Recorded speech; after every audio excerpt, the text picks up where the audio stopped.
Good morning. Welcome to the forecast discussion for May 1st, 2012. We're entering a new month. And of course, it is 9 a.m. Now, we have temperatures already pushing into the lower to mid 50s for much of the northern mid Atlantic. One exception, of course, is southwestern New Jersey, where we're pushing already up to 61 degrees. So clearly, we have some warm air invading the northern mid Atlantic. So what can we expect for the Philadelphia and New York City metropolitan area? Well, first of all, we do have some showers and some low clouds and fog that is currently moving through the region. We actually had a few thunderstorms as well around 5 a.m. to 6 a.m. Those thunderstorms are now over the Atlantic. So what's causing all this? Well, we have a warm front on the way moving through the northern mid-Atlantic. You can see part of that warm front is already pushing into southern New Jersey, thus the 60-degree temperature. But the brunt of the warm front is still over much of central Pennsylvania and will be driving on through. This cold front here will collapse and will not become an issue. We take a look at the latest radar. You can see we have the majority of the showers and thunderstorms now pushing well off the New Jersey coast. We still have a few isolated thunderstorms within this area of heavy rainfall over portions of Long Island, but for the most part, because the atmosphere is so stable over southern New England and now over much of New Jersey, we're going to be dealing with pretty much just weak showers, not much in the way of any thunderstorms from here on out. And here, right back here over central Pennsylvania, is the back edge of those showers. And by noon, these showers will no longer be a threat. Now, on the water vapor, you can clearly see what's behind all these showers. You could clearly see this disturbance. It's very well developed. And what's going to be interesting over the next couple of days is that we're going to be dealing with these disturbances moving through. And some of them are going to be strong like this one. Others are going to be very weak. In fact, we have one disturbance over the upper Midwest and upper portions of the Mississippi River Valley that is really intense and producing some pretty impressive severe thunderstorms. But it's peaking in intensity and starting to weaken, which will be a factor for us tomorrow morning, one disturbance after the other. But what's good news for us for this afternoon is you see all of this black and red. That's sinking air, dry air.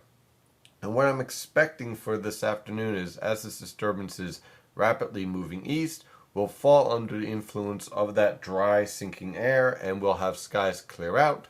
And a wonderful afternoon and evening will transpire with temperatures warming nicely into the 60s and 70s. So overall, not too bad of an afternoon once we get rid of the showers. You can also see this rather nicely on the infrared satellite picture. Our disturbance is rapidly moving east, and with it, most of the showers. And again, you can see one disturbance here, another disturbance over the upper Midwest. And these disturbances will continue to rotate through the northern mid-Atlantic, while at the same time we continue to warm up. By Friday, in fact, we'll be in the 80s. So really, not that bad of a forecast for the most part. We dodge a few showers here and there. And when it's not raining, temperatures are shooting up into the 70s and 80s. And you deal with a few sky cloud cover. I mean, it's really not that bad of a forecast, especially for early May. And as I promised, we are above normal in temperatures with this new pattern setting in. So here again, we have the European model guidance from the Penn State EWOL website, an excellent website for model guidance. And again, for this evening, one disturbance exits, another one approaches. And for the most part, we're dealing with that almost zonal pattern, a weak trough over the west coast and over the Rockies, and a weak ridge over the east. But for the most part, we're dealing with a zonal pattern with much of the, let's say, intensification of troughs and ridges focused over the higher latitudes, like in central Canada and the northern Atlantic, which is pretty much normal for this time of year.